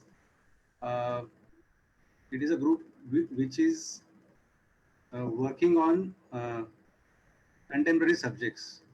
जैसे हम लोग कॉलेज में थे तब हम लोग जो काम करते थे तो हमेशा लैंडस्केप के लिए स्पॉट्स ऐसे ही सिलेक्ट किए जाते थे कि जो किसी मतलब मुझे अभी भी याद है कि थाना स्टेशन में उतर के फिर वहां से स्टिक पकड़ के गांव में जाके लैंडस्केप, मतलब कोई भी रूरल चीज मतलब देख के या कोई सीनरी देख के, ट्री, हट, विलेज, ये इसी को लैंडस्केप माना जाता था और वही हम लोग सीखते थे. और मोस्टली सारे ग्रुप वैसे ही टाइप के स्पॉट्स, बट ये जो नई कॉन्सेप्ट आई अर्बन स्केचर्स में कि you don't need to go anywhere, आप जहां पर हो वहीं वहीं पे आप सब्जेक्ट ढूंढ के आप काम कर सकते हो। वर्चुअल ये टूर चालू किया हम लोग ने, क्या वर्चुअल टूर चालू किया ना, where you can, चालू किया है कोविड की वजह से। हाँ, it is nice, it is a nice concept, something experimental. ये अर्बन चीज मुझे बहुत अच्छी लगी क्योंकि इसमें बहुत सारे सब्जेक्ट्स हैं आपके अगल बगल में, सराउंडिंग में। There are so many subjects which you can paint very nicely. जो चीजें आपके अगल बगल में है वो आपसे काफी पास में है, वो आपसे कम्युनिकेट करती हैं, वो आपसे रिलेटेड भी है। तो अर्बन स्केचर ये मैंने सबसे पहले ज्यादा तब नोटिस किया जब when I was move to Dubai, क्योंकि इंडिया में तो काफी सारे स्पॉट्स हैं काम करने के लिए। जब मैं शिफ्ट हुआ दुबई, तो दुबई में जाने के बाद इट्स अल्ट्रा मॉडर्न सिटी, वहाँ पे आप कहाँ पे स्पॉट ढूंढोगे? सब वहाँ पे ऑल स्काई स्क्रैपर्स, पूरा एकदम चकाचक रोड और सब ऐसी सारी चीजें थी, तो जिसकी हमें पहले आदत नहीं थी। तो मैं बोलता था कि मैं लैंडस्केप करूँ कहाँ पे, बट मुझे लगा कि नहीं, चलो जो भी है उसमें हम लोग काम करते हैं। एक्चुअली करना चाहिए क्योंकि वो आप उसमें रहते हो तो आप उसको और ज्यादा अच्छी तरीके से हैंडल कर सकते हो। आप उससे एक आप स्टोरी बता सकते हो जो आपसे रिलेटेड है। तो तब से मैंने फिर वो अर्बन स्केचिंग या urban drawing, urban painting subjects मैंने मेरे पेंटिंग में अडॉप्ट किए हैं, और अभी मोस्टली मैं वही सब कर रहा हूँ। Now I don't think you will be able to see painting to nature और माउंटेन्स, वैसा नहीं है। तो अलग अलग सब्जेक्ट्स पे अभी मैं ज्यादा काम कर रहा हूँ। इवन स्मॉल ऑब्जेक्ट्स ऑल्सो, मतलब कोई भी चीज पड़ी हुई होती है, काफी दिनों से कोई चीज पड़ी हुई है टेबल के ऊपर, लेकिन वो सिर्फ चीज नहीं है, या कोई कार पार्क की हुई है गेट के ऊपर, या कोई बाइक खड़ी है ना। ऐसे कभी महीनों से कोई बाइक खड़ी हुई है, फिर वो डस्ट की वजह से गंदी हो गई है, उसको रस्ट पकड़ गया है, काफी सालों से वहीं पे पड़ी है, बट पता नहीं वो चीजें आपको अट्रैक्ट करती है कोई चीज करने के लिए। That means that thing is, आप उसको रोज देख रहे हो, तो रोज एक बार नजर डालने के बाद वो भी आपको देख रही है। आपका एक धीरे धीरे उसके साथ बॉन्डिंग बन रहा है, आपका एक कम्युनिकेशन बन रहा है। तो उसको अभी ये सारी ऐसी चीजें कि you can not express in words, so what we do, we just paint it. उसके बारे में आपको जो भी लगता है वो आप एक्सप्लोर करते हो। So that's what about urban sketching.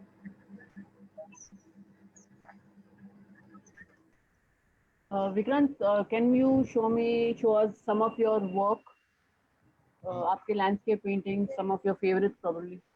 Yes.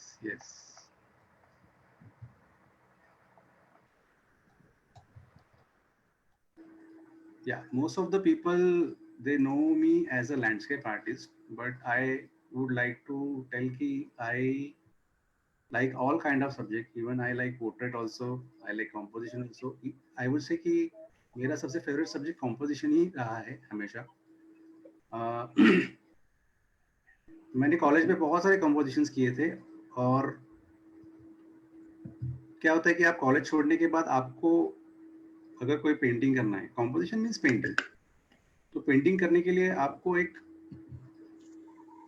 चिंतन कहते हैं ना, चिंतन करना बहुत जरूरी है, या आपको उसके बारे में सोचना बहुत जरूरी है। तो वो टाइम बहुत कम मिल पाता है। तो क्योंकि मैं जॉब करता था तो इतना टाइम मिलना, चिंतन भी करो, जॉब भी करो, फिर वो, तो लैंडस्केप या ये ऐसी चीज थी कि इसके लिए मुझे ज्यादा चिंतन नहीं करना पड़ता था। एटलीस्ट कुछ तो काम हो रहा है, कुछ तो पेंटिंग हो रहा है, तो वो मैं पहले करता था।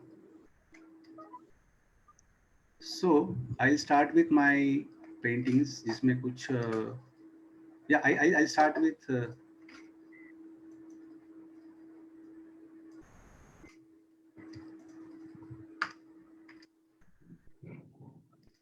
this is my recent painting.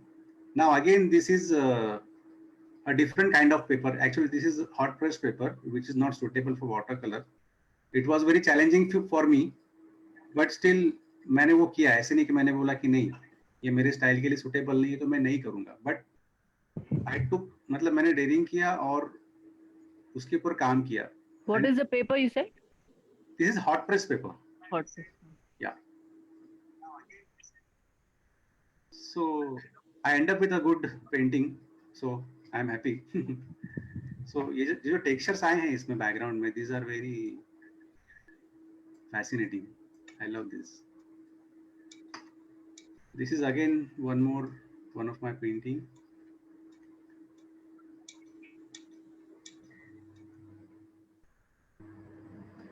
Basically, this is all my animal series. These three.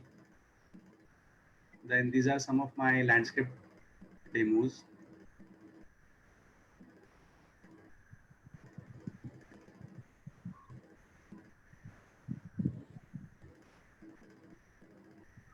This is my recent work from Rajasthan. इसमें आप देखेंगे कि इसमें white space काफी छोड़ी हुई है इसमें. I like the space. और लैंडस्केप के जो भी फॉर्म्स है इसको मैंने पूरा डिस्टॉर्ट किया हुआ है और कलर्स भी मैंने मेरे मन से डाले हुए हैं इसमें. I would like to show you some details of this, like this, if you want to see.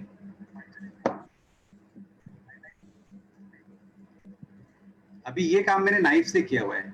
Usually we don't use knife in watercolor, so I have used knife and brushes also in this painting. This is again one of my favorite painting. This is again on location painting. Rajasthan में किया था और इसमें भी डिस्टॉर्टेशन मैंने use किया है. ये जो फॉर्म्स हैं पैलेस के, ये मुझे काफी इंटरेस्टिंग लगे, तो मैंने सोचा कि इसको थोड़ा अपने स्टाइल में हम कैसे कर सकते हैं, तो उसकी कोशिश की है मैंने.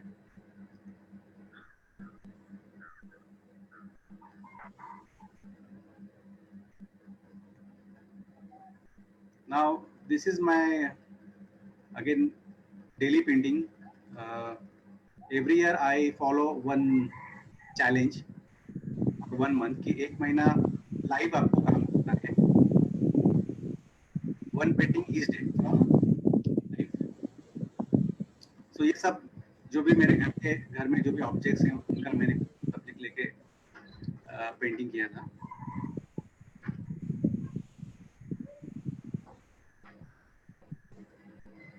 So all these paintings are part of my exhibition, which I did in Jahangir Art Gallery, and the title for this exhibition was Commonly Uncommon. So actually these are very common objects surrounded पूरे अपने घर में होते हैं. हम लोग कभी इसको ध्यान नहीं देते हैं या फिर हम लोग कभी इसको अपने पेंटिंग का हिस्सा बनाते नहीं हैं. But I found them very interesting. So each day I painted one object from life.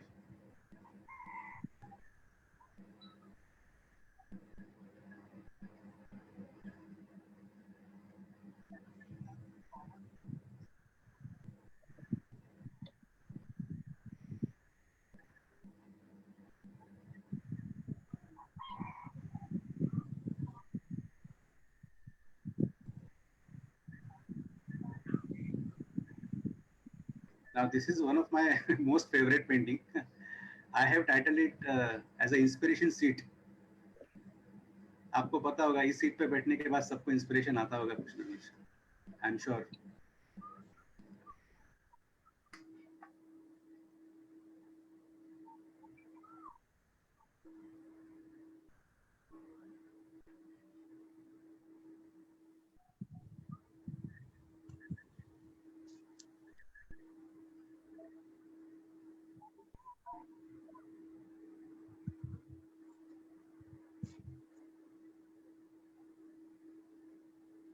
This is my recent work. It's I would say it's a study sketch in one color. This is a very important study to understand the tonal value.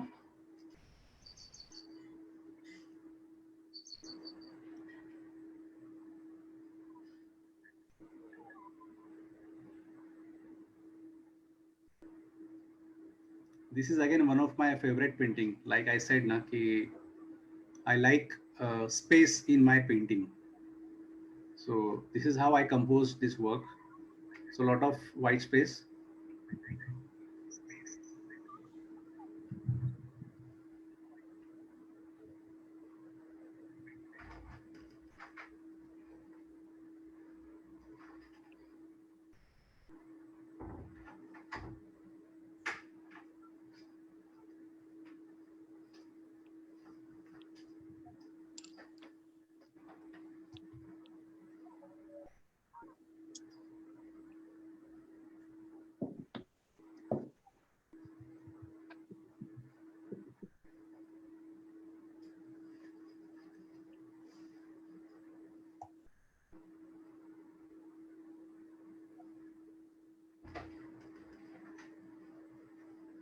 This is again my recent work.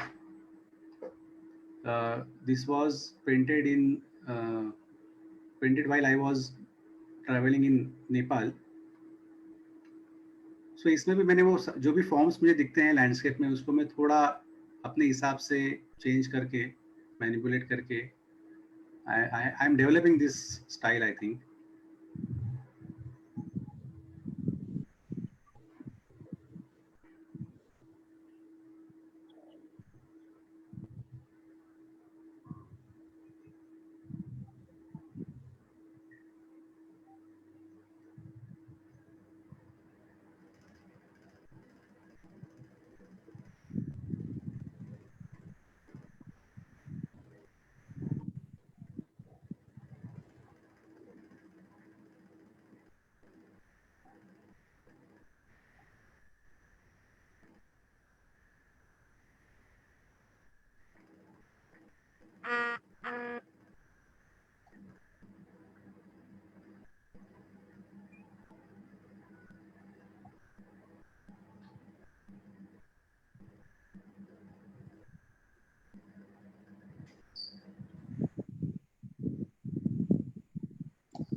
This is again one of my favorite painting.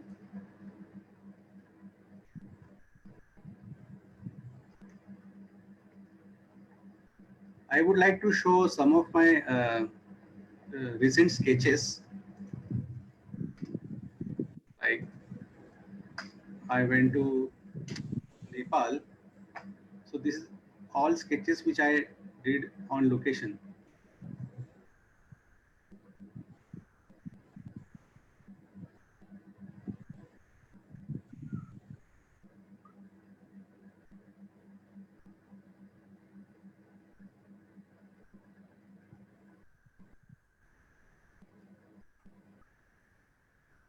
These are all traveling sketches.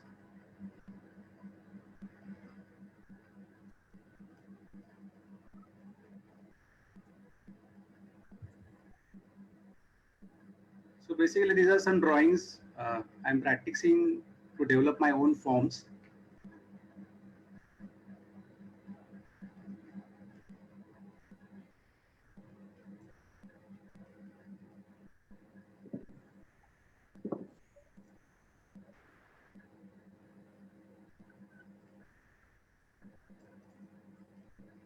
And these are some nude studies which I did in Art Society of India.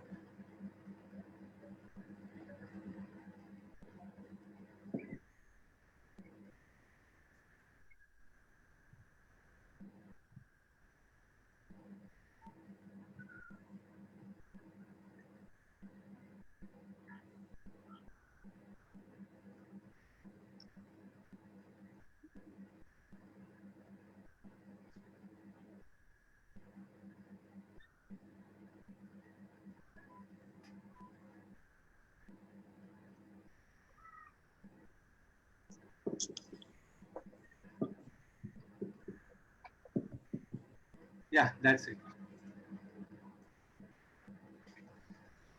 Thank you so much, sir. I think Satyendra have one question. Yeah. So we'll take that question, and probably after that we can Okay. conclude. Okay, wrap up. Sir, आप painting में experimental work जो होता है art के नजरिए से, आप उसको कैसे देखते हो और आप उसके बारे में क्या सोचते हो? और 2 क्वेश्चन है मेरे, और अभी मैंने आपका वर्क देखा, बहुत अच्छा लगा। उसमें और एक क्वेश्चन था, आपने पूछा कि I like space in my painting. तो जो स्पेस है ना पेंटिंग में, उसको आप कैसे देखते हो और क्या है उसके बारे में, आप उसको कैसे छोड़ते हो, यानी क्या देखते हो उस नजरिए स्पेस को, वो बता सकते हैं? स्पेस तो बहुत इंपॉर्टेंट है हर एक पेंटिंग में, मतलब हर एक आर्ट में एक्चुअली। अगर आप कोई भी चीज ले लो, जैसे अगर कोई भी गाना है, कोई भी म्यूजिक ले लो, या फिर आप ड्रामा ले लो या मूवी ले लो, तो हर एक चीज में, जैसे अभी म्यूजिक है तो म्यूजिक में सॉन्ग और बैकग्राउंड म्यूजिक, ये दोनों बहुत इंपॉर्टेंट है। अगर सिर्फ वोकल ही चलता रहेगा और म्यूजिक नहीं रहेगा तो शायद उसको वो ताल लय सुर नहीं मिलेगा। ऐसे भी कुछ सॉन्ग्स होते हैं जिसमें कोई बैकग्राउंड म्यूजिक नहीं होता है, लेकिन जब बैकग्राउंड म्यूजिक नहीं होता है, जब ब्लैंक होता है, तब वो जो एम्प्टीनेस है वो उस वोकल में और ज्यादा टेंशन क्रिएट करती है। So that space is very important to create some tension to the viewers. So मैं स्पेस को वो टेंशन क्रिएट करने के लिए ज्यादा यूज करता हूँ, क्योंकि वो डायरेक्टली फिर आपको हिट करता है, बाकी और कहीं पे भी आपका फिर ध्यान जाता नहीं। और मुझे लगता है कि वो काफी चैलेंजिंग है कि बाकी किसी और चीज का सपोर्ट लिए आपका मेन फॉर्म या आपका मेन स्टोरी को उतने अग्रेसिवली नहीं बोलूंगा, बट उतने इफेक्टिवली टच करना व्यूअर को, वो काफी चैलेंजिंग होता है। तो वो स्पेस भी कितनी होनी चाहिए, कैसी होनी चाहिए, तो मैं काफी सोचता हूँ उसके बारे में। हमेशा हर चीज को मैं देखता हूँ तो हमेशा, मतलब मैं स्पेस के बारे में ज्यादा सोचता हूँ और फॉर्म के बारे में कम देखता हूँ। And what was your second? First question is painting में एक्सपेरिमेंट आर्ट के नजरिए से आप कैसे देखते हो? एक्सपेरिमेंटल है। हाँ, एक्सपेरिमेंट कुड बी, मुझे ऐसा लगता है कि हर आर्टिस्ट ने, ऑब्वियसली हर आर्टिस्ट का एक इंडिविजुअलिटी और एक किसी भी आर्टिस्ट का काम देख के आपको तो पता चलता है कि हाँ भाई ये इस आर्टिस्ट का है, तो उसके लिए आपको एफर्ट लेना नहीं पड़ता है, बट एक एक्सपेरिमेंट करना बहुत जरूरी है। Not subject wise, material wise और प्रोसेस वाइज एक्सपेरिमेंट करना बहुत जरूरी है। तो एक्सपेरिमेंट में मेरे लिए आप जो भी मटेरियल यूज कर रहे हो उसका आप उसको पूरा न्याय दे रहे हो कि नहीं, ये मैं पहले देखता हूँ कि अगर कोई मीडियम यूज किया है तो उसको आपने पूरी तरह से समझा है कि नहीं, उसको आपने पूरी तरीके से न्याय देना बहुत जरूरी है। जैसे अगर आपको कोई स्टोरी बतानी है तो स्टोरी बताने के लिए आपको उस टाइप का कैरेक्टर क्रिएट करना बहुत जरूरी पड़ता है, उस टाइप का बैकग्राउंड क्रिएट करना बहुत जरूरी पड़ता है। तो मैं बेसिकली ज्यादातर, या आप जिस मीडियम को यूज कर रहे हैं उसमें कितना एक्सपेरिमेंट आप कर सकते हैं, because that is your language, है ना। जैसे हम लोग राइटिंग या पोएट्री लिखते हैं तो आप कौन से वर्ड्स पे ज्यादा इंपॉर्टेंट दे रहे हो, वैसे ही आप विजुअली हम क्या देखते हैं कि जो भी लाइन, टेक्सचर, कलर, मतलब ये सब मीडियम से ही बनता है ना। तो आपने उसको कैसे पूरी तरह से यूज किया है कि नहीं, मैं ज्यादातर वो देखता हूँ। Obviously content matters first, content तो मैटर करता ही है। Okay, thank you. So we'll wrap this show, and thank you so much, Vikrant, thank you for being a part of this. Thank you, everyone. Thank you काफी मजा आया discussion करके, काफी सब लोगों के इंटरेस्टिंग सवाल थे, और आई थिंक इस लॉकडाउन के पीरियड में ऐसे चर्चा होना बहुत जरूरी है।